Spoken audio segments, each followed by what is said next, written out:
ജനുവരി 29 മുതൽ ഫെബ്രുവരി 1 വരെ കോഴിക്കോട് കടപ്പുറത്ത് നടക്കുന്ന കേരള ഡിസബിലിറ്റി ഫെസ്റ്റിവലിന്റെ പ്രചരണാഘോഷത്തിന്റെ ഭാഗമായി ഭിന്നശേഷി മക്കൾക്കൊപ്പം കണ്ണൂരിൽ കൂട്ടയോട്ടം സംഘടിപ്പിച്ചു.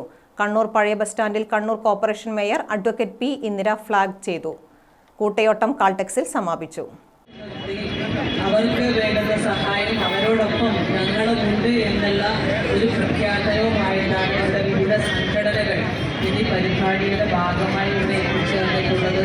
നമുക്കറിയാം, ഭിന്നശേഷി എന്ന് പറയുന്നത് അവരുടെ ഒരു കുഴപ്പം കൊണ്ട് സംഭവിക്കുന്നതല്ല. അങ്ങനെയുള്ള കുട്ടികളെ അവർക്ക് വേണ്ടുന്ന ആവശ്യങ്ങൾ എന്താണെന്ന് മനസ്സിലാക്കി അതിനനുസരിച്ചിട്ടുള്ള പദ്ധതികൾ ആസൂത്രണം ചെയ്ത് നടപ്പിലാക്കുന്നതിന് തണലിൽ ചെയ്യുന്ന സേവനം അത് എനിക്ക് പ്രത്യേകിച്ച് അവരുടെ പരിപാടികളിലും പങ്കെടുക്കുന്ന ഒരാളെന്നുള്ള നിലയിൽ ഇത്തരം കുട്ടികളെ മാത്രമല്ല എല്ലാ സാമൂഹിക പ്രതിബദ്ധത ഏറ്റെടുത്തുകൊണ്ട് എല്ലാ വിഭാഗം അവശത അനുഭവിക്കുന്ന, ദുരിതം അനുഭവിക്കുന്ന, പ്രയാസം അനുഭവിക്കുന്ന ആളുകളെ ചേർത്ത് നിർത്തിക്കൊണ്ട്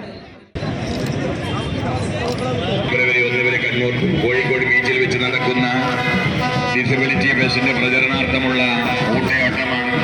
ഈ വാഹനത്തിന് പിന്നിൽ കടന്നു വരുന്നത്.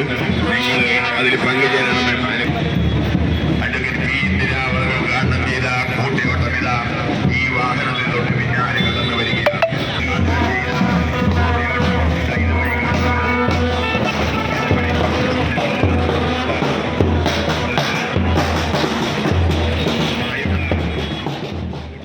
പലതരം ഡിസബിലിറ്റികൾ ഉള്ള ആളുകളെ ഒരൊറ്റ വേദിയിൽ കൊണ്ടുവരിക, ഡിസബിലിറ്റിയോടുള്ള സാമൂഹിക അകലം കുറക്കുക തുടങ്ങിയവയാണ് ഫെസ്റ്റിവൽ ലക്ഷ്യമിടുന്നത്. ഫെസ്റ്റിവൽ കോഴിക്കോട് ബീച്ചിലെ ഫ്രീഡം സ്ക്വയറിലാണ് നടക്കുന്നത്. ഡിസബിലിറ്റി സൗഹൃദ പ്രതിജ്ഞയും നടന്നു. N. Ramendran, Muraleedharan, MP. Rishad, MR. Noushad എന്നിവർ നേതൃത്വം നൽകി. കോളേജ് ഓഫ് കൊമേഴ്സ്, പിങ്കിയാര കൂട്ടായ്മ, Parivar club, government HSS Kannur, NSS lions club എന്നിവയും പരിപാടിയിൽ പങ്കാളികളായി. ഗ്രാമിക ന്യൂസ്, കണ്ണൂർ.